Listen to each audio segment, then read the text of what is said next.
ये तो बहुत ही खराब आदत होती है। इसको तो सबसे ज्यादा रोकने की कोशिश करनी है। आपकी अपनी विशेषताएं हैं। हो सकता है कि आपका कोई एक विषय उतना अच्छा ना हो जो बाकी का है। जैसे कई बार लोग सोचते हैं कि मैं तो कभी सक्सेस हो ही नहीं सकता हूं क्योंकि उसके जैसा मुझे पॉलिटी नहीं आता, उसके जैसा मुझे हिस्ट्री नहीं आता है। तो आप कंपेयर करके अपने आप को इग्नोर कर रहे हो। ये सबसे बड़ा डर ही नहीं, ये सबसे बड़ा तुम्हारे शरीर का तुम अपमान कर रहे हो। तुम्हारे अंदर कोई ना कोई तो ऐसी बात होगी जो शायद उसके दूर दूर तक भी संपर्क में ना हो, और वही तुम्हें सिलेक्शन दिला सकता है। बंद कर दीजिए तुलनाएं करना, बंद कर दीजिए कंपैरिजन करना कि आपको ये नहीं आता, आपको वह आता है। आप केवल अपने काम पर फोकस करेंगे।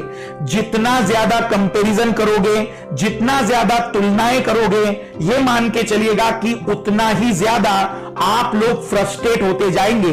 जैसे कहा जाता है कि वर्तमान में लोगों के जीवन में दुख इसलिए नहीं है कि वो दुखी हैं, बल्कि वो इसलिए दुखी है क्योंकि पड़ोसी सुखी है। आदत डालिए, आपका अपना लाइफ स्टाइल है, आपका अपना जीवन है, और आपको अपने अनुसार इस एग्जाम को क्वालिफाई ही नहीं, इस परीक्षा के सभी स्टेपों को अपने तरीके से पार करना है। सफल व्यक्ति आपको केवल अपने अनुभव बता सकता है, लेकिन उसका अपना तरीका आप अगर कितनी बार भी कॉपी कर लेंगे तो सफल नहीं होंगे।